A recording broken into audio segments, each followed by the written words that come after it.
So I'd like to thank you all for showing up to our final panel of the day. Thank you, everybody, and I'd like you all to give a round of applause to our panelists who came all the way here on a wonderful day, on a vacation day, to do this final mid-afternoon panel. If everybody can just start off the panel with a round of applause. Thank you very much, and just to be sure you're in the right place, this is the Science in Science Fiction panel. And the description of our panel is we've got a number of local and national writers and educators here, and we're going to be discussing the accuracy, the nature, and the kinds of science portrayed in science fiction. And we'll also be talking about how science fiction can motivate people to be more interested in science and engineering fields. So my role here is I have the great distinct pleasure of being the colleague of Penny Noyce, who was moderating an earlier panel. And Penny Noyce and I and some other partners were a part of founding Tumblehome Learning, which, as you can see, is the sponsor of this event. And one of the key things that Tumblehome Learning does is science fiction. In fact, Penny and I are both authors. We write science fiction for kids. And we write it specifically to motivate young kids to become more interested in science or engineering fields as potential careers. Or just something to do in their everyday life, something to just be interested about. So we pulled together this panel to talk a little bit about what is known in the Wikipedia world as the literature of ideas. That's what they call science fiction. And what I'd like to do is I'd like to first start off by introducing our first speaker, who is Dr. Debbie Chhatra. She's an associate professor of material science at Olin College of Engineering, where she teaches and does research in a range of fields, including engineering design, education, and material science, including studying plastic made by bees. And she writes and speaks widely on material science, design, and the future, including participating in the transatlantic Thrilling Wonder Stories event and writing for the Warren Ellis site, and being interviewed by the New Inquiry. She's also behind the Daily Idioms annotated Tumblr of words and ideas. And if you go to her website, she'll tell you herself, but she likes to say she's an educator, a researcher, a material scientist, and she does other things. So with that, I'll leave it to you, Debbie. Great, thank you very much. So I think as is pretty evident from that, I have a very sort of cross-disciplinary background. So I'm trained as an engineer and as a scientist, but I do a lot of work around education, and I do a lot of work around things like diversity and technology, and I do a lot of work around outreach. So I'm sort of coming at this with this somewhat broader perspective than my sort of official academic credentials might suggest. I'm a child of the Cold War, a child of the space age. The earliest thing I remember wanting to be was an astronaut. To my parents' credit, actually, they told me that I couldn't be an astronaut because I had terrible vision. And I'll come back to this later. No one actually told me I couldn't be an astronaut because I was a girl, or because I wasn't white, or because I was Canadian, all of which would have been pretty valid things to say in the 1970s. I decided that I wanted to be in ground control, and I wanted to do that for a long time until I wanted to be a nuclear physicist. And then I discovered biological materials, which is what I actually do when I got to college. And throughout all this, I was reading science fiction. So I pretty much started by reading all of the Nancy Drew books, and then I read all of the Hardy Boys books, and then I read all the Bob Twin books, and then I discovered Danny Dunn, Boy Scientist, and read all those books. And so pretty much I've been reading science fiction since I was a kid. So both my professional development as a scientist and as an educator, and my development as a science fiction reader and a member of that community have gone more or less hand in hand for my entire life. So I'm going to sort of start by saying that I'm kind of a troll, because I actually don't think there's a huge amount of science in science fiction, despite the name of this panel.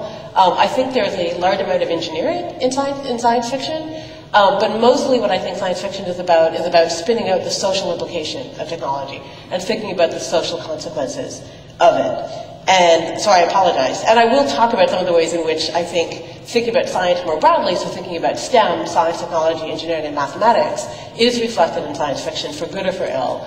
And I'll certainly talk about, there are some ways in which I do think that science fiction reflects science, and I will talk a bit about that.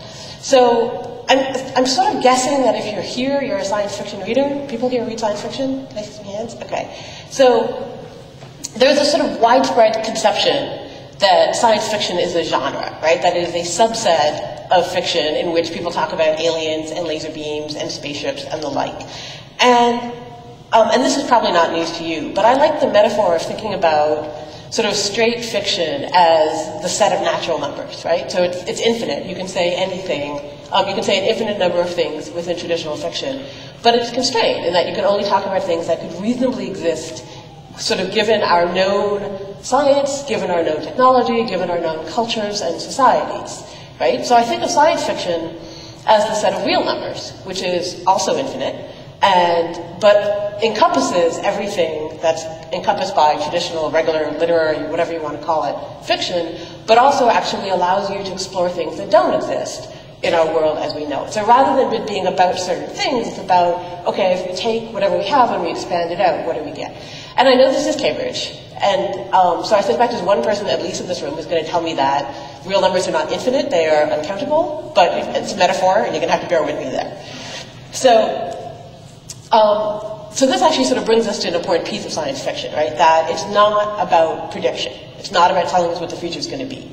And what it's mostly about is it's a way of using metaphor to think about implications of technology to basically spin out these social consequences. And it's about people. Right? So fiction is fundamentally about people. If you would like to read science fiction or science that's not about people, I can refer you to many, many journal articles that are very carefully written in the passive voice in the third person to basically efface any evidence of people being involved in doing them at all. Right? Those are, they're really useful if they're in your field. They are not things you read for pleasure. Right? They are not fiction. So fundamentally, science fiction is about people, just like all fiction is about people. So I said at the beginning that I teach engineering at Olin College. I actually teach material science, and I teach bioengineering, and I teach engineering design. And how many people have heard of Olin? Have you heard of Olin? Okay. So it's a new engineering school. We've only graduated 6 classes of students. So, we're sitting here closest to the oldest institution in the country, and I'm actually at one of the newest institutions. So part of that is that we think a lot about what engineering is. And we think about it a little bit differently than most engineering schools. So in that we think it's really deeply embedded in people. And so the engineering design courses that I teach, we start by saying, okay, you study a group of people and you figure out what their values are and what their needs are and who they are, and you use that to come up with some ideas of things that would actually make their life better. And then you come up with a set of specs and you prototype and a manufacturing. And so all of the specs, prototype, and manufacturing is what people traditionally think of it as engineering, not you go and use anthropological and ethnographic techniques to talk to people. And we also put a lot of emphasis on entrepreneurship, which is getting the things that you manufactured out to people. And we put a lot of emphasis on the social implications of technology.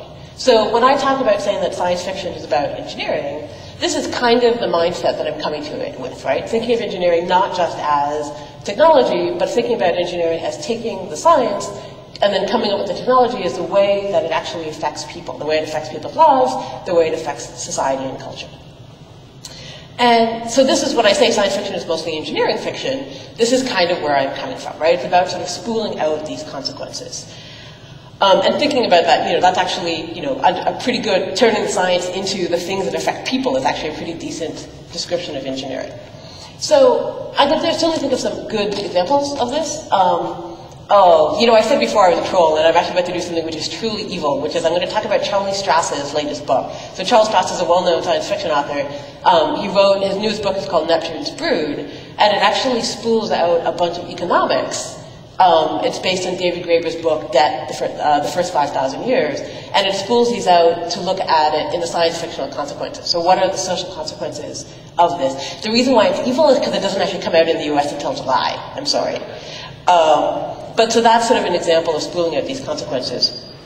There's a movement, it's not within science fiction per se, but in sort of the larger sense of something called design fiction. And Bruce Sterling, who's a well-known science fiction author, is one of the leading proponents of this. And it's actually taking what I just described about spooling out social implications, making it a little bit more concrete. So it's working typically with designers to come up with ideas for products that are new technologies that don't quite exist yet, but are actually possible, to build prototypes and then to see people interact with these prototypes. So in a way, that's sort of taking these science fiction authors and taking ideas from science fiction and making them a little bit more concrete, right? So thinking about this idea of thinking about the social consequences. one of the few examples that I think of when I think of actual science in science fiction, and the intersection of science and science fiction, is Kim Stanley Robinson's novels Science in the Capital. It's a trilogy called Science in the Capital. And they're focused on sort of the near future of climate change, and they take place in Washington, D.C. So the protagonist of this book is an NSF program officer. So the National Science Foundation funds a lot of scientific research and engineering research in this country.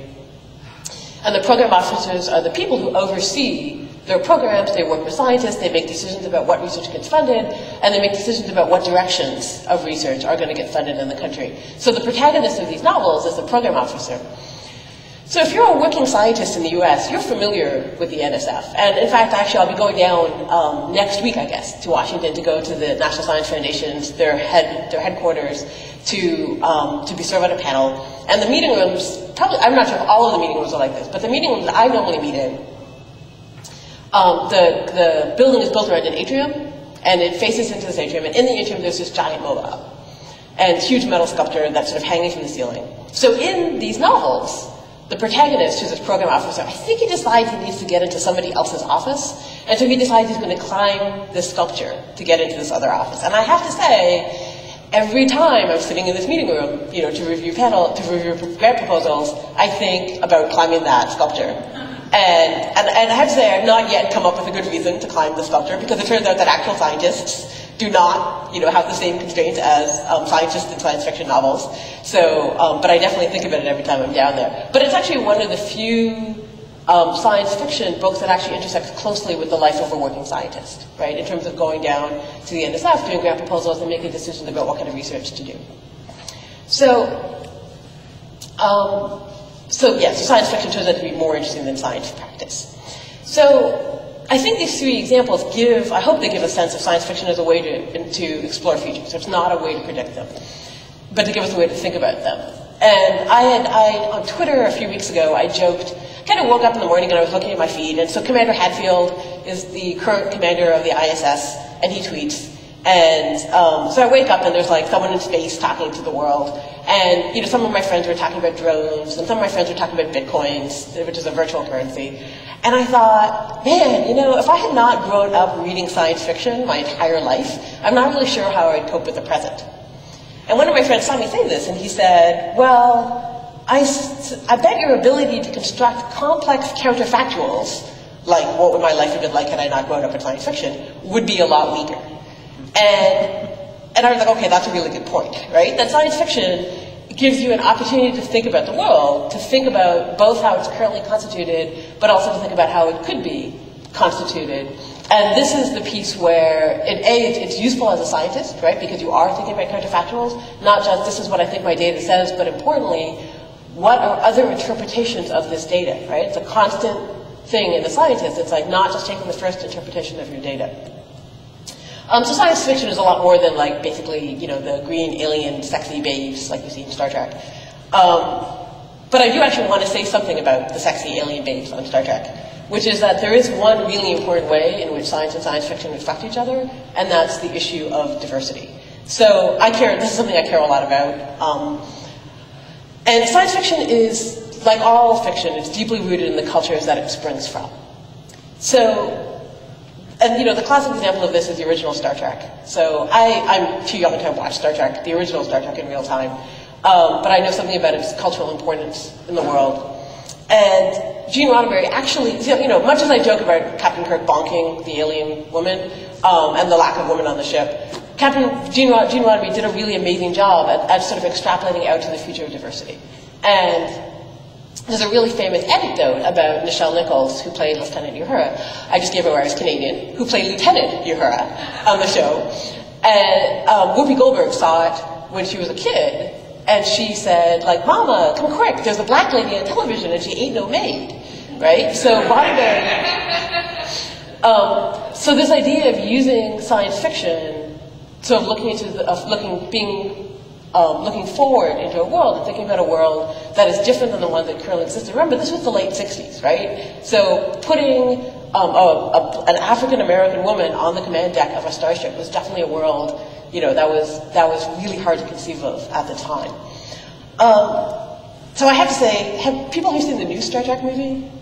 Some of you, some, okay. So, it's really kind of depressing. So there's something called the Bechdel test.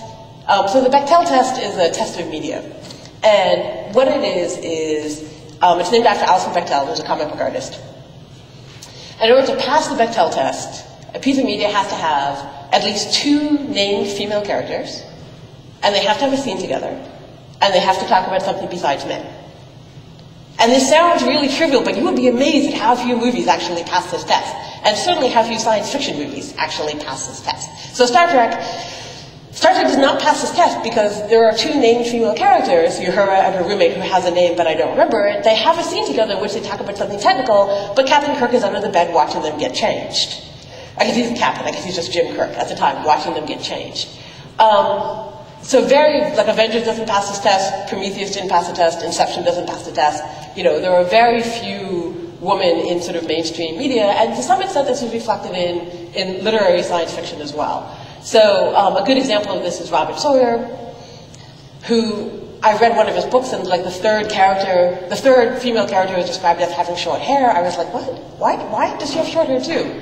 And eventually realized there was like a shorthand for strong, independent women who all have short hair. I work at a school that has half women students. I work at a school that has more female faculty than any other engineering school in the country, with one exception. I'm actually okay with that one exception because it's Smith, which is an all-woman school. And my colleagues are literally rocket scientists and nuclear physicists, and they have hair from here to, like, past their butt, right? So, there are, in fact, in science, there are lots of interesting women, and having a media portrayal of science and science fiction, of people interacting with technology that doesn't address that, I think is something that we're going to want to talk about. So that's one important way in which I think science does a really bad job, science fiction does a really bad job of preparing people or getting people to think about science. The last thing I want to talk about very briefly is to say the one thing that I did think I grew up with science fiction that has been a part of my life as a scientist is this concept of sense of wonder. And so sense of wonder is pretty much exactly what it sounds like, right? It's about the sort of awe in the world, about seeing and understanding things. There's a very specific sense in which it's used in science fiction, which is the idea that if you're reading something and you read a line and suddenly you have an insight into what they were writing about, or into the world at large, or into your own understanding. In fact, this is so common in science fiction that it's often not called sense of wonder, but it's been eroded into sense of wonder, right? That it's like any commonly used phrase gets eroded. So the sense of wonder. And as a working scientist, a lot of what you do, you're just sort of grinding through stuff, right? It's like, I have an experiment, I need to actually get my hands dirty and do the experiment. And then you get your data, and you look at it, and sometimes it's linear and you understand what it means, and sometimes you're like, I have no idea what this data is trying to tell me. I have no idea why it is what it is. And then you have a moment of insight, and you have this sort of flash of insight where you're like, oh, I know what's going on here. I know something that no one else knows. I know something that has changed my perspective. And I'm not Albert Einstein, so like, my insights are not going to change the course of human history. But it's this moment of, oh, I understand something about the world that I didn't understand, that nobody understood before I did this. And that's something that, as I said, there's, the not very positive crossover between science and STEM, science, technology, engineering, and math in science fiction. But there's also this really positive crossover, which is the sort of sense of wonder of sort of realizing that the world is bigger than you realized, 2 minutes ago. So I think that's a good place for me to end. Thank you very much, Debbie. Thank you. And now, for another 15 minutes or so, I'd like to offer the floor to Maria Sosa. She's an editor-in-chief of Science Books and Films, which is the AAAS online review journal for librarians, media specialists, curriculum supervisors, teachers, and others responsible for recommending or purchasing science materials. Her professional interest in science fiction is related to its potential as a tool for science literacy and engaging the public with science. As a senior project director at AAAS, Maria works on projects related to libraries, literacy, and science education resources. She's published a number of books, articles, and reports in this area. She serves on several advisory boards related to libraries and children's science books, and has provided technical support to a number of organizations regarding exemplary science materials, including Reading It's Fundamental and the American Library Association. Hi. First, I have to say that I have prepared a PowerPoint. So I am really going to wing it this time.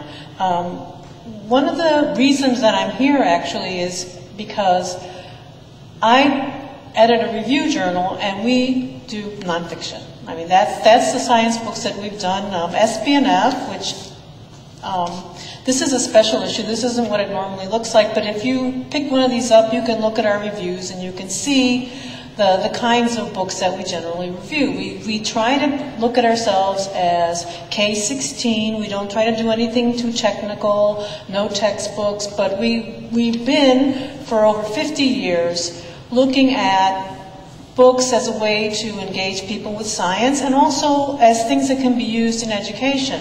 For me, it's a very natural fit because I am not a scientist. I'm a language arts person, I'm a humanities person, and I'm an educator. But I came to SPNF and to AAAS as an editor, as someone that was basically a language person.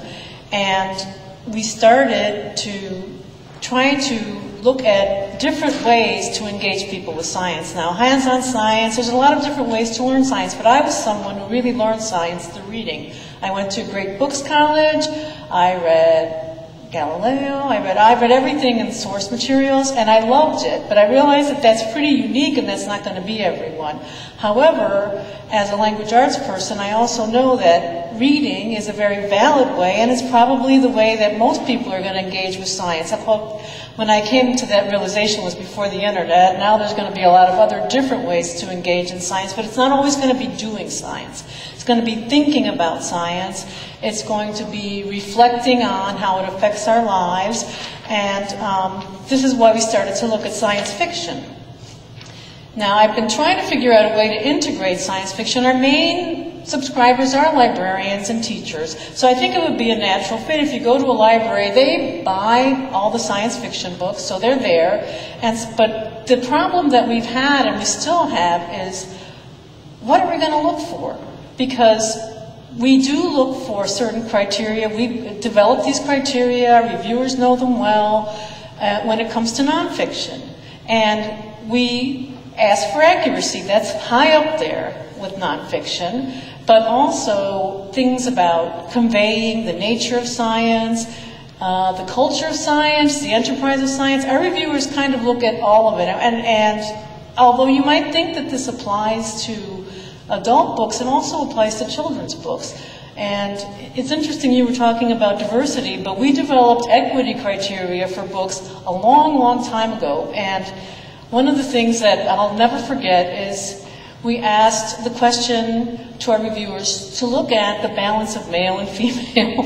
And one reviewer sent back a review and said, well, I couldn't tell the gender of the elephants in the book. I don't know how many males and females. And so this was kind of like, but over the years, I've found that they are starting to embed and to look at and to actually think about these things. So I do believe that when you examine criteria, you actually open people's minds and they start to think about who some of these other readers might be. So we want to include science fiction. We've been trying to figure out a way to do this for 10 years. We're taking a really long time, but why do we want to do it now? Well, the reason that we want to do it now is because of the Common Core standards, which if those of you who are in education know, and maybe those of you who are not don't know, the Common Core standards are being used and have been adopted for a lot of schools, and they do not include science. There are a separate set of standards called the Next Generation Science Standards that have just recently come out, and they haven't been implemented yet. But the Common Core standards do call for reading in all the discipline areas. And one of the things that we noticed when we started to look at them is that they were looking at reading complexity. In other words, trying to get kids to read things like research articles. And as someone that comes from the point of view of reading and language arts, I'm like, no. That's the last thing you want them to read. Because, as you were saying, they're full of passive verbs. I mean, they're not good writing necessarily. There will be some that are. I mean, I work for the organization that publishes science. We love research articles. But in terms of getting kids to understand complex ideas, science has its own complexity, and so if you want to introduce bad writing to it, I think you're really going down the rabbit hole, and you're really going to, I mean, science textbooks in K-12, I think, are bad enough. We don't want to introduce more compound sentences, and also some of the things that you look for in literature involve looking at ideas that are perhaps embedded. There are lots of literary constraints, ambiguity. These are good things in fiction. You don't want that in a textbook. So we thought, well, maybe we can look at science fiction. Maybe we can come up with a way to make recommendations for books that are literary, but that do have science. So then we also come across the idea of accuracy. Because we want to recommend these books, we want them to be accurate, but I think when you're dealing with literature, accuracy doesn't become the holy grail. Because you have the opportunity to find inaccuracies. That can be an educational activity in and of itself. So some of the themes that we thought we would like to explore is science fiction and STEM education standards in the Common Core. How might we be able to make recommendations for science fiction to be included in Common Core, particularly, I mean, I think that the books that Tumblehome does would be excellent recommendations, obviously, for the earlier grades, but we thought, well, we want to look for things that we can introduce into the high school. And so we were looking at themes that actually relate to what's happening in K-12 now, and innovation. Innovation is all over the next generation science standards, it's all over the science fairs, it's a big theme that it's been in science fiction forever. I mean, it's kind of new to K-12 education, interestingly enough, but it's really there already. It's a lot of why people write science fiction when they look to the future. We want to look at how, another thing we want to look at in science fiction is how science has been viewed in the past. Because if you look at historical science fiction, if you look at H.G. Wells, if you look at Burroughs, you can see culturally how science has grown and changed. And if you look at H.G. Wells, the scientists they weren't PhDs, they were almost hobbyists. And it's a completely different world. They were all men. And things have definitely changed, and we thought it would be an interesting exercise to contrast, just like we like to do with history of science. There are classics, there's Darwin, there's Sagan, to look at science fiction also from that point of view in terms of classics and how you can teach how society and science change together. And the reason that we also thought science fiction would be good for reading is because science fiction is interdisciplinary. And reading is interdisciplinary. There are a lot of different genres, there's a lot of different types of stories, but science fiction enables you also, because if we want to recommend that you use science text in the reading class, we don't want to just say, oh, here's some biology books. But with science fiction, you can find books that deal with archaeology, anthropology, so you can really run the gamut of all the disciplines. And science fiction also has what I think are kind of interesting literary conventions that a lot of fiction doesn't have. And one of them is, one of the things that I did grow up reading Dune when it was new. I'm old.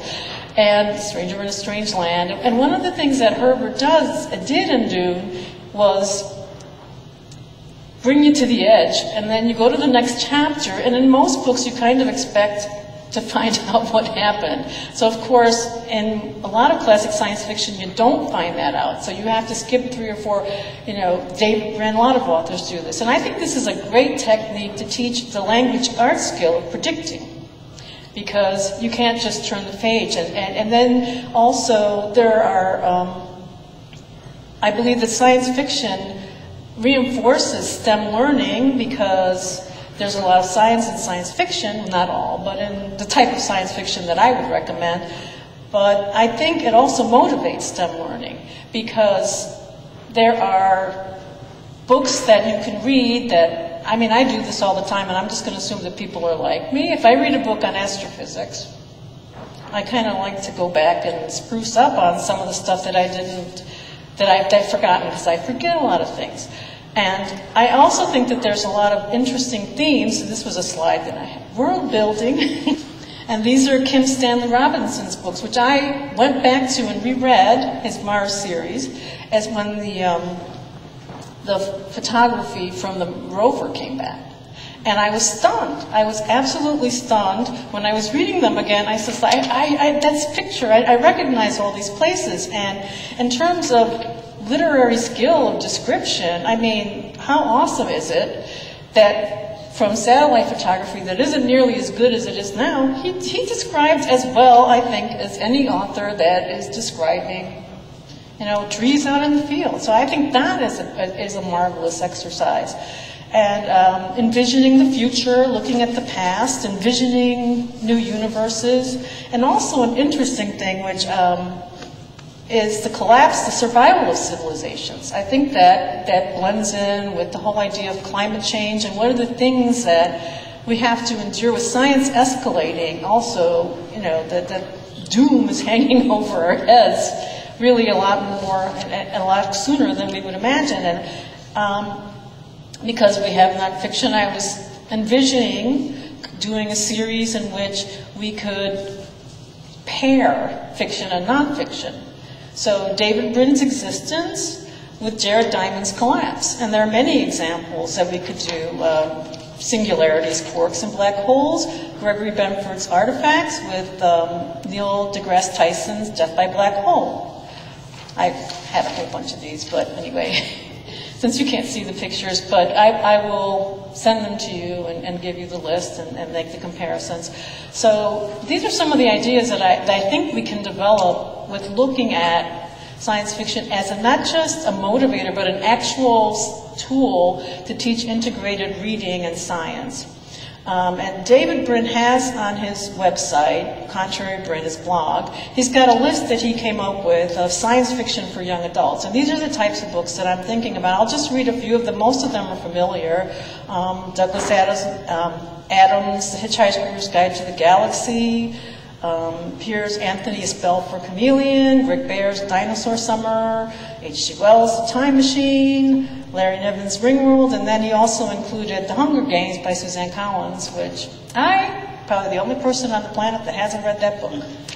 And so I don't really know if that would, it's dystopian, but is it science fiction? You think? Okay, yeah. All right, then I'll read it. And I would definitely suggest that instead of the Xanth books, the Chris Anthony books. Okay. Particularly if you're not a male. Right, exactly, yeah. I mean, I think that the balance is good. Yeah, I saw the movie, but I didn't read the book. But so that's basically what I had wanted to talk about, and I wanted to end with a request that if anybody wants to work with us on this mission, please let me know. My email is msosa@AAAS.org, and what we'd like to do is add another section to the journal that looks at science fiction and to also work on developing the criteria of what type of science fiction are we looking for that is going to work in K-12 STEM education.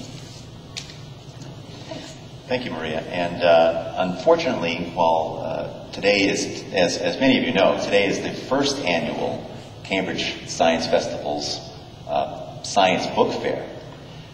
It's a celebration of the written word, and unfortunately we have to rely solely on the spoken word at today's panel. And I'm a very big proponent of PowerPoints. I should pass. Yeah.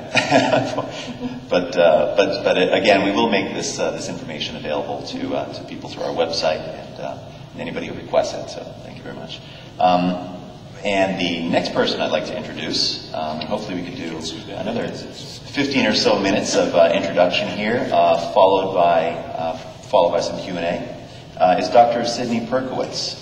And as a professor of physics at Emory University, he produced over 100 research papers and books, and also presents popular science through 6 books, translated into 7 languages in Braille, magazine articles, and theatrical works.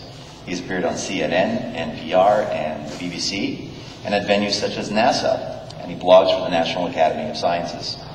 He's a fellow of the American Association for the Advancement of Science and a professor emeritus at Emory. He's also written a fantastic book. I had a good chance to take a look at it earlier, Hollywood Science, which discusses the portrayal of science in more than 100 films, including science fiction, scientific biographies, and documentaries. If you'd like to look at his websites, his primary website is SidneyPerkowitz.net. Thank you, Sidney. Thank you. Yes, we all have science backgrounds. We were all ready to bring something visual. We ended up giving a talk instead, but I do have a visual too. At least I have a book cover to show you. This is the book that was just mentioned, Hollywood Science. And this is a book about science and film. So I'm going to change the conversation a little bit, but I think we'll circle back to what you guys have said. How science fiction and film relates or doesn't relate to science fiction and books, and they maybe work together is really the issue. But you know, I just came from a conference on science outreach, and one of the points made was that when you do any kind of science outreach, you have to tell a little bit of your personal story. So mine very briefly is, and you've kind of heard this already from my other two panelists, I grew up with science fiction as a kid. I became a scientist, and now I write about science fiction. So I see all these issues from three different perspectives. A science fiction lover, a scientist who cares at least somewhat about accuracy, and then someone who writes about science fiction and wants to help us understand what's going on with it. Now, one important point to make is this is a book fair run by a book organization, and yet you could argue that books have become much less relevant in science fiction. And the reason is that science fiction in film and in television has become so huge. I won't talk so much about TV, but since I wrote about film, as you heard, I looked at over 120 science fiction films in 18 months to write this book, which is a lot of science fiction. It almost cured me of liking science fiction, but not enough. If you look at film, it's staggering how big the impact has been. And yet, in some ways, it hasn't changed. So I'm going to read you a description, a general description of science fiction film, and see if you can guess when it came from. Here's the description. There's a highly populated city. There's a lavish but ascetic interior of a spaceship, either the invaders or ours, full of streamlined fixtures and machines whose complexity is indicated by the number of colored lights they flash. There's a lab crowded with scientific apparatus. There's a kind of old-fashioned looking conference room where the scientist brings charts to explain the desperate state of things to the military. The technical term for that, by the way, is the bad news moment. And every film has one. And each of these standard locales or backgrounds is subject to two modalities. It's either intact or destroyed. There are no other options. If we're lucky, we're treated to a panorama of melting tanks, flying bodies, crashing walls, awesome craters and fissures in the earth, plummeting spacecraft, colorful deadly rays, and the noisiest military hardware going. If you saw the Avengers lately, you might think that was a description of the last 15 minutes of the Avengers. In fact, it was written in 1965 by a very well-known essayist, Susan Sontag, who really sat down and analyzed what science fiction is all about. She had a lot of great insights, both on the literary side and also on the film side, and I'll draw on that some as I go. But I try to make the point before that science fiction film has become so enormous. Let me just throw some numbers at you. Or even before numbers, especially for the people who are a little bit younger here and take science fiction film for granted, you have no idea how low in respect science fiction was when I was a kid. Science fiction was not considered very literary. There were a few exceptions like H.G. Wells, but it was not considered very literary. It was considered really B-level in books and in films.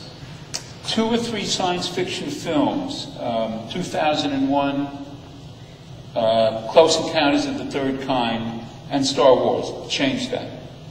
They put science fiction into our culture in a way that books, I would say, never did. And here are some of the numbers because they're really staggering. I'm going to give you the dollar amount that each of these movies has earned. If you divide that by about 8, which is the average price of a ticket, you'll see how many people have seen the movie. And I'll pick recent ones. The Avengers so far has brought in $1.5 billion. So that means about 200 million people have seen that film worldwide.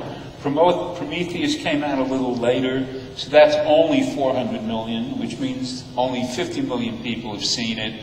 And does anyone know the all-time highest grossing movie ever? It's Avatar. which brought in about $3 billion, and that means more than the population of the United States. More than 300 million people have seen that movie. So this is stunning stuff.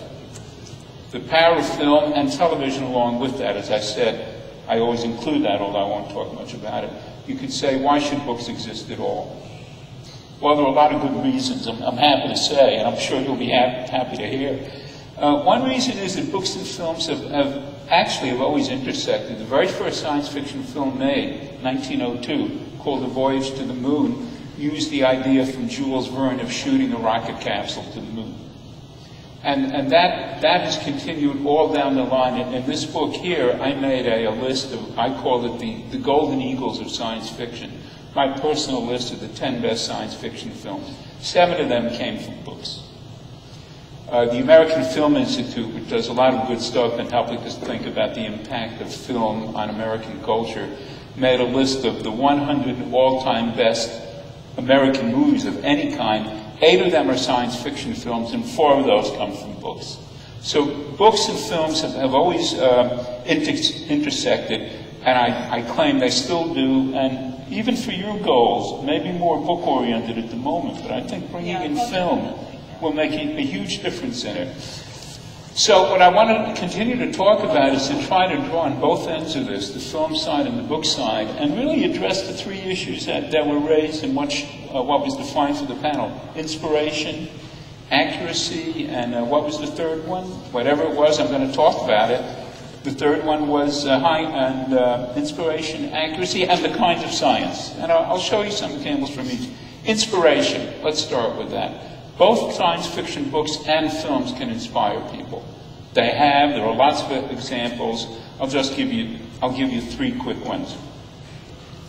NASA sent up a rover called Curiosity. It landed on Mars in August last year. Right after it landed, it turned out that NASA had a name ready for the landing site. They called it Bradbury Landing, named after Ray Bradbury. He wrote in the 1950s, you would not consider him an author that a young person automatically knows, and yet his name lives because he wrote a great series of books called, a great series of stories called The Martian Chronicles about the potential of life on Mars. That actually is a pretty literary work. It doesn't have a heck of a lot of science in it.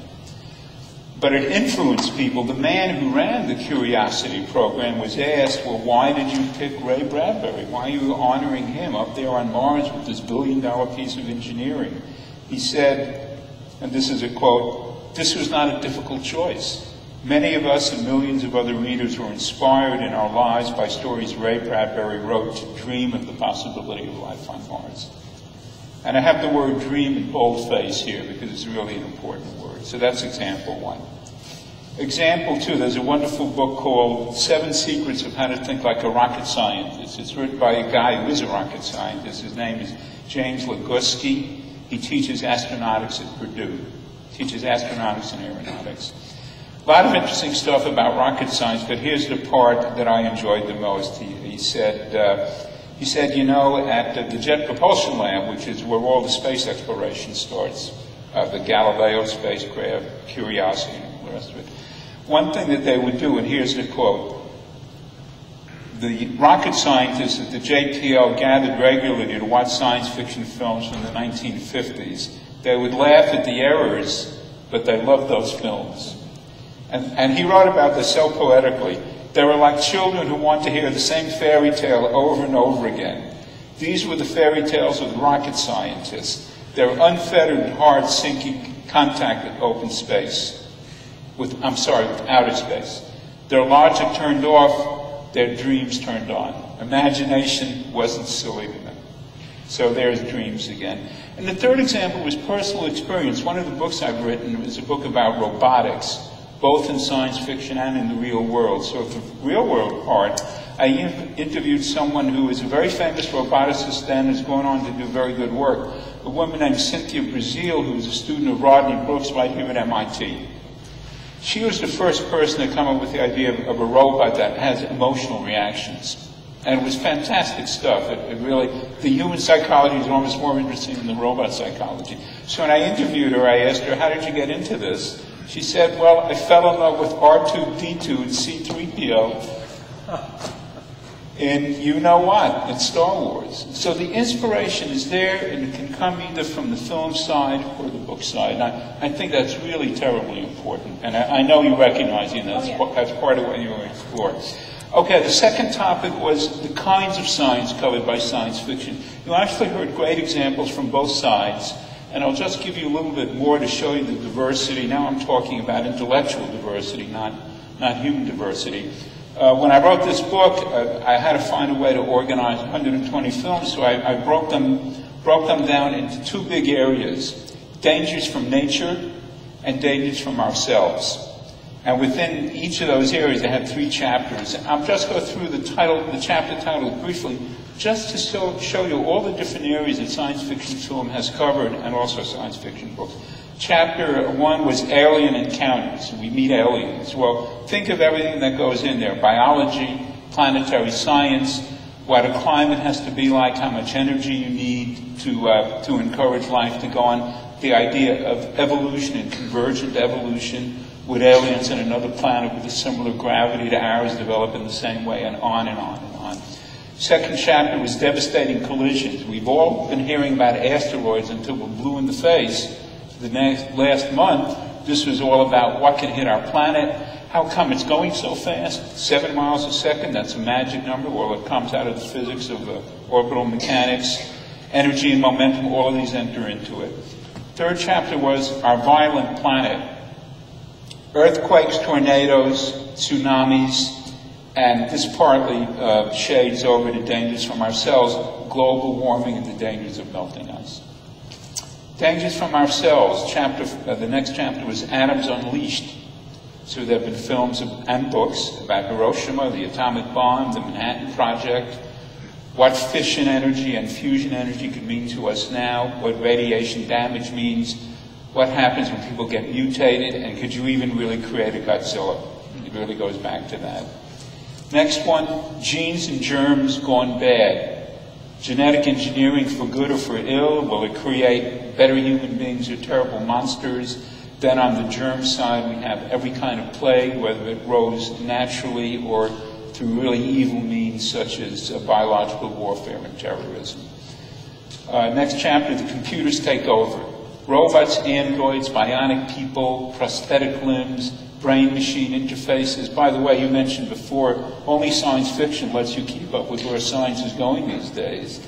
Have you heard about this experiment where a rat in North Carolina talked to a rat by direct brain connection?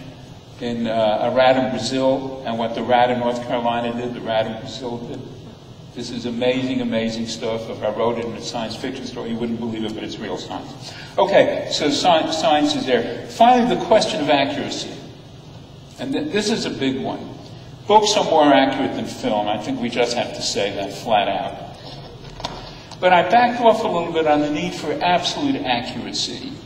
Because even if the film, or for that matter, the book is wrong, as long as there's someone there to build on that, I think you can do phenomenal things in it. So, okay, you don't want the science to be absolutely wrong, absolutely out to lunch, but if a few details are wrong, that's okay. The way I express it is, a young person, a kid, a college student, whatever, who's turned on by wrong science may turn out to be a really great scientist or engineer who does great science or engineering. So accuracy is high on the list, but it doesn't trump everything. And I think you were saying that too. I think I wanted to make one more comment, and this really ties in with what you said. I think the best thing you can do, one of the best things you can do in science fiction books and films, but I think films do it better, is to show us where science can take us. And you said exactly the same thing. I just want to echo it. It's really terribly important. One of my favorite all-time science fiction films, it made it on my 10 best list. And I was talking about this to a colleague who's sitting right here yesterday. The film Gattaca, which everyone loves it. It's just a lovable film in every sense of the word. It has almost no science in it, actually. There's almost no exposition in it. But what it does is create a world where getting complete DNA knowledge is a trivial thing to do. And where everyone accepts incorrectly that if you know the DNA of a person, you know everything about the person. This is against the human spirit. And the film shows exactly how and why that would be against the human spirit. And that is almost the most important thing you can do in science fiction. I think I've made my time. Thank you very much. Thank you very much. And what we'll do now is just to remind everybody what the format is. What we'll do is I'll ask a few questions for the panelists to discuss a little bit, and then we'll follow that up with a little bit of Q&A directly from the audience. And I thought, since it's our last panel of the day, I thought I'd ask sort of a fun question for all of you. I mean, Debbie, you mentioned the sense of wonder. You mentioned inspiration. You talk about why the next generation science standards is more important than any other standard that's come out because it has that element of inquiry and inspiration in it.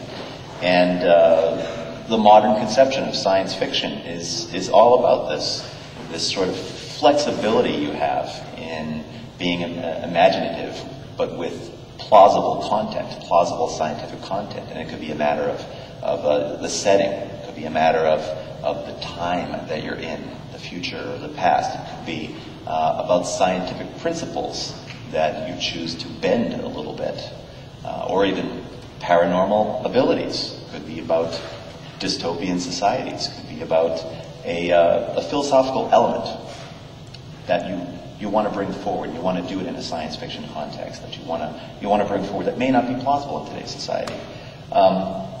Well, that sense of wonder. What kind of setting, what type of scientific aspect of science fiction gives the three of you the greatest sense of wonder? And do you believe it's plausible? Do you truly believe it's plausible? And probably we should, I don't know, whoever wants to go first. Okay, I have a thought about it. It was something I was going to speak about, so I'm glad to have a chance to say it. One thing science fiction gives us in a world that's increasingly well explored is the ability to go to new parts of the universe. So the obvious example for that is space. And space has been extremely well done. We're also doing it in Antarctica, which is one of the few pieces of the world that is not explored. But for me, the really fascinating place is the deep sea. We're beginning to explore that. James Cameron, God bless him, took some of the billions of dollars he's made on his movies like Avatar and actually went down deep, deep, deep, deep. And I think this is more than plausible. We actually have the engineering and the scientific ability to do it. We just haven't done it in a very big scale yet. But that to me is a wondrous thing to do. Part of the world that is around us and yet in some ways is further from us than outer space. Well, for me, space operas. I mean, really, that's what brought me into it. But I think that it's not just space, or it's different species. That's the sense of wonder to me, to sort of figure out how molecules could reassemble themselves and make something different that's still intelligent. So I feel you on the deep sea stuff. I scuba dive, and I often describe scuba diving to people as, do people understand what scuba dive? Am I the only person? Okay. So when you scuba dive, you're neutrally buoyant. So you're just sort of suspended in the water. And it's a completely alien planet, right? Like you have to bring your own air. Like this is an environment that is inimical, I can say that really, inimical to your life. You bring your own air. If you go down too fast or too far, you can die. You can get the bends. And everything in it is adapted for a completely different world than the one you live in. And it's really, the way I describe it to people, it's like it's the closest I will ever get to being on an alien planet. And that actually reveals the thing that I find, sort of the awe thing for me, is going out. I live about a mile away in Central Square, so I don't get to do it at home. But when I'm someplace where I can really see the stars, is going out and staring into the vastness of the universe and thinking about what might be out there. And, the catch is, you asked if it was plausible, and it's like, well, it's a big universe, so probably there's lots of life out there and lots of interesting stuff out there, but it's a big universe, so the odds of us meeting them, certainly with existing technology, is fairly small. So I go scuba diving instead. Great. So we did systematically go through the three main topics today in Sidney's introduction: the accuracy, nature, and kinds of science. But the one thing that we we as Tumblehome Learning, we as the Cambridge Science Festival, and we as educators really want to do is to motivate students, to motivate other people. And whether it is through movies or books or some other format of science fiction, I think, one thing that I truly believe is science fiction is central to sparking the imagination. And I wonder if all three of you could comment on what fundamental aspect of science fiction it is you believe grabs that human spirit and forces you to take that next step in thinking about the future. So I'm actually going to start by actually sort of pushing back on the idea of accuracy as one of those, and this is the reason why. Because science fiction that has no counterfactuals, that has nothing in it that doesn't already exist and in our known world, is not really science fiction, it's fiction.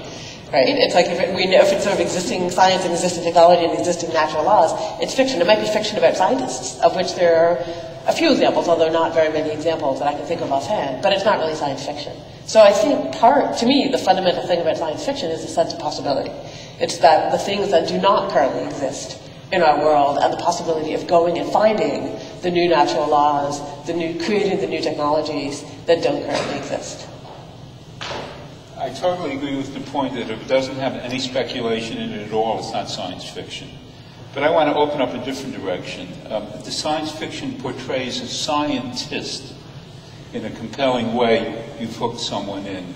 I've asked a lot of scientists this question: which science fiction film has the best scientist in it? Anyone want to guess the answer? You mean the most common answer?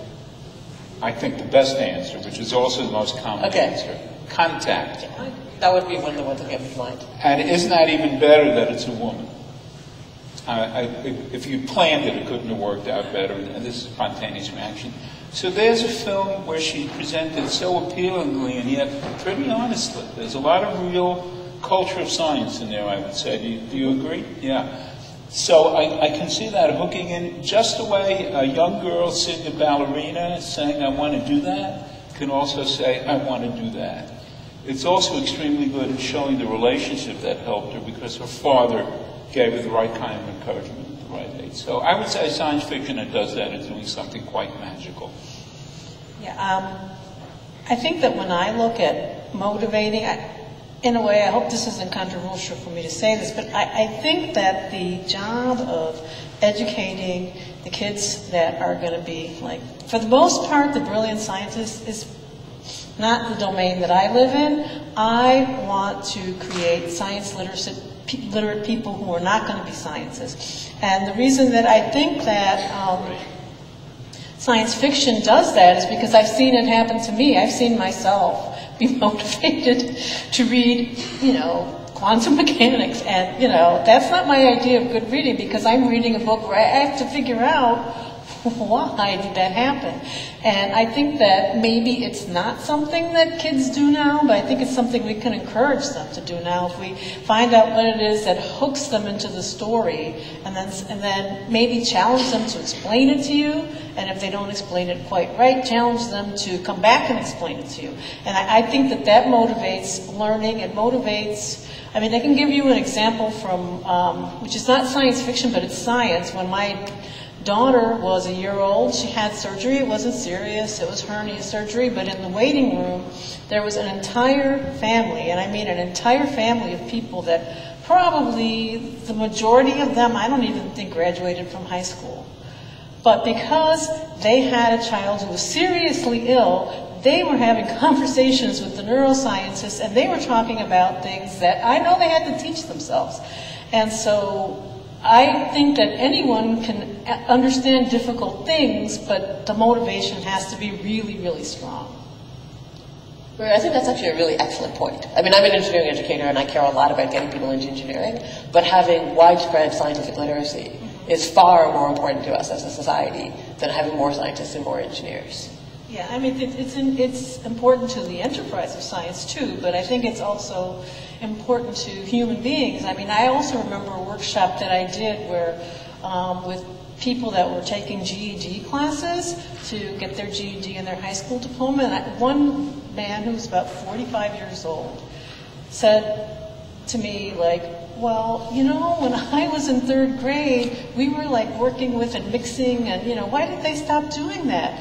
And it's kind of like the interest is there. As a non-scientist, I tell scientists all the time, you don't understand how interested people are in science. They may not talk about it to you because they're kind of embarrassed. They expect, you know, that you're going to judge them. But there is a lot of, and I think the science fiction community is a little bit like that too, that there are people that are like science fiction nerds that know as much as like a lot of scientists know. And I think that's really important. It's something that should be tapped into.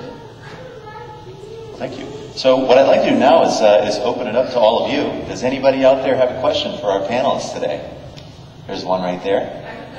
There's a microphone over here. There's one over there too.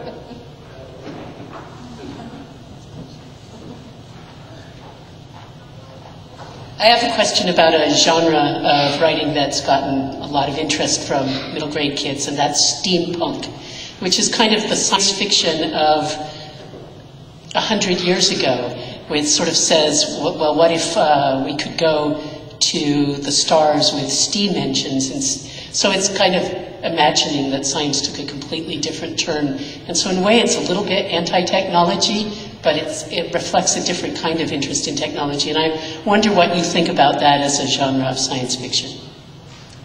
I found it fascinating. I read a little bit of it, and the example I remember is how you would build the equivalent of a modern display screen with pixels using entirely mechanical means and driven by a steam engine. So you wouldn't have many pixels, but you could have things that flip back and forth and so on. The reverse engineering to me was absolutely fascinating, and it seems to me it could be as good a hook as forward engineering. So that was my reaction. I've read some. I mean, I find it interesting. They're good stories, but I don't think I've read anything where it was the idea that it was done with steam. I didn't see a lot of science in the things that I read. So if you could recommend some, I'll take a closer look. Okay. I mean, I think one thing to me, so one question that I think is interesting is why has it arisen? Right? Why are people thinking and talking about this? And I'm looking at my iPhone and my iPad sitting in front of me, right? That I think that part of the answer is that there's an accessibility to mechanical devices that there isn't to our electronic devices now, right? They're sort of blank slabs, and there's no user-serviceable parts, right? You cannot understand what's happening inside. You cannot interact with what's happening inside. And I wonder how much of the appeal of steampunk is the ability to sort of you understand the mechanics, you can get your hands dirty in it. Having once replaced the glass on my phone, I know it's not accessible, right? I promise you that. I just wondered if you could, talk for a second about like the scientist as hero. You know, you were saying you looked at like a lot of science fiction movies, because I think there's a tension there between like showing scientists can be kind of obsessive compulsive, but then there's like a family side too that I guess the science fiction gives you. Like in Jurassic Park, Alan Grant's whole story is like accepting a family. So just wondering if you could talk about that. Go start. Well, I mean, I think one thing that is not really related to that, but and I just can't remember the character's name, but in David Brin's Existence, you know, the book begins with someone who's a scientist, but in this near future, a scientist is basically just a space jockey. He just operates this equipment and he hauls it in, but he ends up finding the most important thing that was ever found, and through that process, he actually becomes a scientist, which is weird. I mean, but I thought that was kind of interesting. And I don't know. I mean, maybe I never thought about that much. You know, I just take it for granted who the heroes are. It doesn't really matter. But I think that actually that book does a good job of that, because there's also other characters who contribute to the central mystery, and they sort of, it's almost like becoming a scientist, whether you are or not, and becoming a hero because you looked at the evidence, you made a contribution. I mean, Maria, I think about what you said about, scientists, the field of science, the practice of science having become professionalized, right? And that sort of in H.G. Wells, when they talk about scientists, they're almost hobbyists. Right. So part of, I think of my colleague, Bob Martello, who actually teaches in science fiction. He's a historian of science and technology, and he teaches about science fiction. The way he describes it is like the hero scientist with like the test tube in one hand and the laser pistol in the other. And that's not what scientists do. And most of the people who are scientists were scientists in the same way that Indiana Jones is an anthropologist. Which is to say, not a very realistic portrayal. So I think part of the problem is that people who are doing their jobs don't make very good novels or movies, and because there's no conflict. And the things that we brought up, so Contact would be a good example of where scientists in media actually, they're scientists and now they're the protagonist, is when they have that contact with something, they're doing their job and suddenly they come across something that's not part of their normal everyday existence. And the alien is the classic example, right? It's like evidence of a different world or a different planet is certainly one of those examples. So I think it's the narrative. We haven't really talked a lot about this, right? But there's the speed of plot. There's the structure of narratives that favor certain types of things, whether it's gigantic explosions in movies, or whether it's people not doing what's part of their everyday existence, is a driving factor in what kind of stories get told. I also have a thought about it, which arose as these two other folks were talking. Science fiction film, of all kinds of film, thrives on catastrophe more than anything else. So you have to have conflict to the nth degree. Your point is right, and science fiction films amp that up even more. So you only see two kinds of scientists, heroes and villains. Of course, that's a blanket statement, but mostly you see heroes and villains. It's amazing that the nerd scientist can be such a big hit. So look at the Big Bang Theory. Everyone loves Sheldon. He's the ultimate nerd. You can argue that, I hope that's not me. But maybe it is. But people do love Sheldon. It's fascinating to me. So there are three categories, hero, villain, and nerd. All I would ask for would be a fourth category, more or less a real person. And that's why Contact works. She's not a hero, she's not a villain, she has issues. And that was enough to make the movie work, at least for me. But maybe it was not $1 billion earning movie either, so maybe that's a Hollywood issue. And as a moderator, I think I'll take a little bit of an opportunity to answer or comment on this question myself. And I will say this first. I don't think I've ever met this guy before in my life, but honestly, Jurassic Park is central to the book that I just put out. And the name of my book is The Curious Case of a Fraudulent Fossil. And it's intended for middle school children, but my hero as a young child was a guy named Jack Horner, who was actually the inspiration for that character, Alan Grant, in Jurassic Park. And I had an opportunity to go on dinosaur digs with him as a kid, and he was my hero. And I think as we grow up, we forget this concept. We call them protagonist and antagonist. We use other literary terminologies. But when you're a kid, you have heroes, right? That guy was my hero. For me, that was really that was essential. That was what I want to do as an author, was to give kids heroes who are already scientists. You don't have to invent them. They're already there. They're already out there. And he's actually in the book. He's actually in the book. So thank you. Thank you for asking that question, really. Does anybody else have a question? There are some kids over there. Oh, look at that. Oh, great. Can you run over here to the microphone? Can you run around in the front and ask a question? Now, this is going to be the most important question of the day. We completely missed the target. That's right. Hi. They're going to correct my accuracy. What would you recommend for a sixth grader to read around our age? You can answer that. Oh, you have to plenty. read science fiction or? Yeah. Well, let me see. Of course, his book. I think that you could probably look at some Ray Bradbury. It's older, but yeah, that's my favorite. I really liked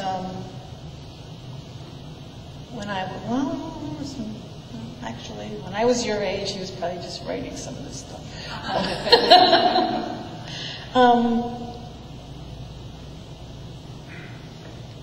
I'll have to think about it. I'm sorry. I have to know more about you and know more about what you like to do. My expertise there is low. I was counting on Maria, yeah. So I have to say, I was thinking about what I was reading in grade 6, which is a long time ago, and some of it I'm not sure I would recommend to young readers now. So I'm going to punt and I'm going to say, but I think our contact information, I think we're all findable. So I'm sure Maria would make the same offer.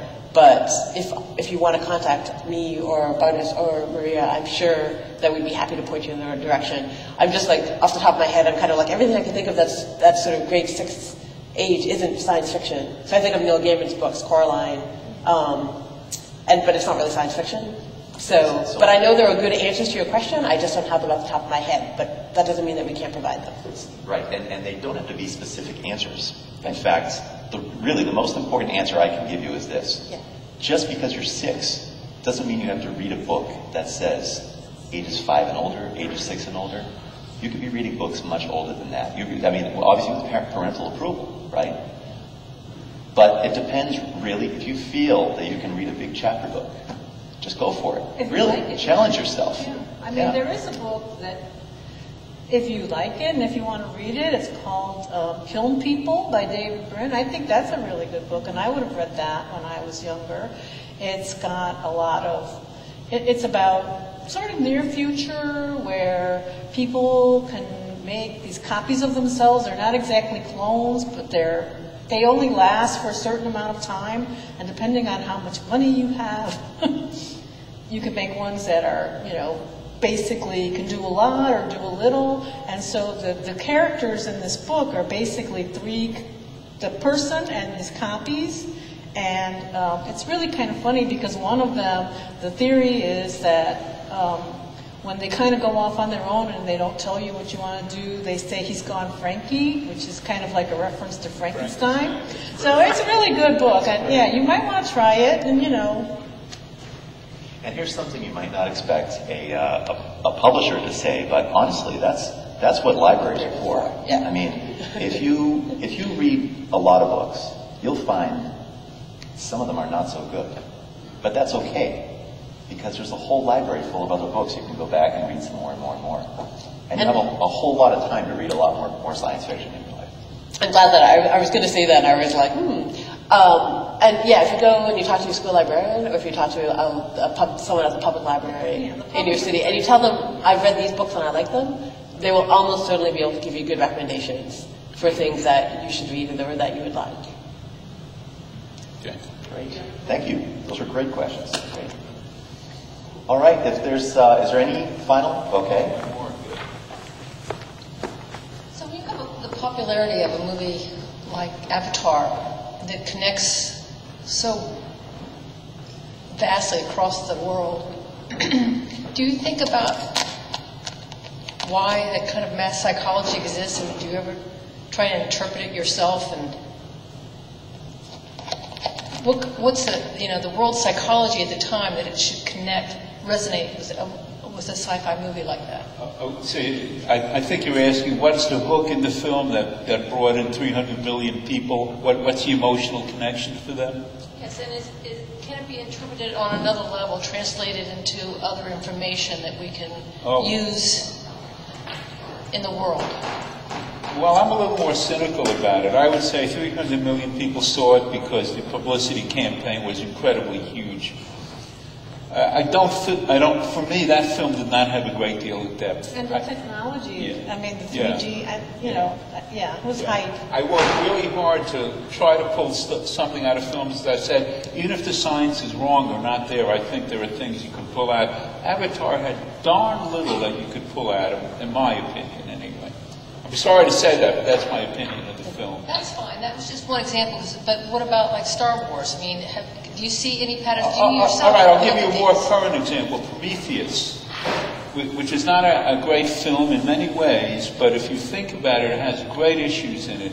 There's an android who's almost human. And because he exists on the spaceship with other humans and he knows he was made by a kind of master being, the humans start to think about, well, who made us? So the connections are there to be teased out if you're willing to put in a little bit of effort. So that's a film that has that. Star Wars also, to me, is basically a Western with the ray guns instead of 6-shooters. I don't find a lot of deep scientific significance or social significance in that either, except maybe the idea none of us wants to live under a tyranny. I'll buy that, but I don't know that it gets much better than that. It's great to look at it. It's a great example of filmmaking, but it's not a deep example. So, other than what you said about the relationship between humans and robots. Do you want me to repeat it? Is that what you're asking? No. I was just saying that it did explore that relationship. It did explore that, so the film had some depth to it, in my opinion. Yeah. I mean, so one of the things that I just want to add to this is that for movies to be seen by that many people, it has to be able to connect with people across cultures. And so that means that the storylines have to be very simple and very straightforward. And so Star Wars is famously modeled after The Hero with a Thousand Faces that Joseph Campbell wrote about. So it's basically this sort of common, straightforward storyline about someone who starts, in this case, as a farm boy, and how they sort of go through this process of becoming a hero. And the reason why it's A Hero with a Thousand Faces is because that story manifests again and again and again. You know what's going to happen with it. Avatar, I'm not sure if other people saw this, but it's basically, the same story as Pocahontas. It's a pretty common, straightforward story of the person being dropped into this culture and dealing with the culture. So plot-wise, there was nothing to it. The piece that was really cross-cultural, of course, is the visual element of it. And so the movies that do amazingly well are these gigantic, visually spectacular movies, because they are the thing, that part of it is guaranteed to connect with sort of humans regardless of what their cultural background is. And in many ways, if that's what you're aiming to do, the nuances of stories, because it's much more specific, makes it much harder to do that. And of course, that's one of the places where books are a huge triumph over movies, is that they don't need to appeal to millions of people in order to make their money back, right? That you can find books that resonate with you specifically or resonate with a much smaller group of people, and so they can go sort of have much more both an emotional and intellectual nuance. And I think that's the piece that movies are never going to be able to take over. That's a really great point. I'm so glad you mentioned it. So, in general, I say, and I did say this, I guess, science fiction books are higher quality than science fiction movies. And part of the reason is you're going to a smaller audience. And I'd say that science fiction stage plays, which I've been involved in some, but we didn't talk about, are higher quality than science fiction films for the same reason. Small audience translates into higher quality. It's almost that simple. It's a little oversimplification, but it's almost that simple. Great. Well, that's going to wrap up our day of panels. And I'd like everybody to give a big round of applause, appreciation for our panelists. Thanks for coming here today. I thank all of you for coming here today, and I encourage you to go into the other room and check out some of our sponsors who are presenting some of their wares in the other room. And if you get a chance, please sign the card for E.O. Wilson, who was supposed to be one of our panelists today, but unfortunately he couldn't be here as a result of an illness. Yeah. Thank you again.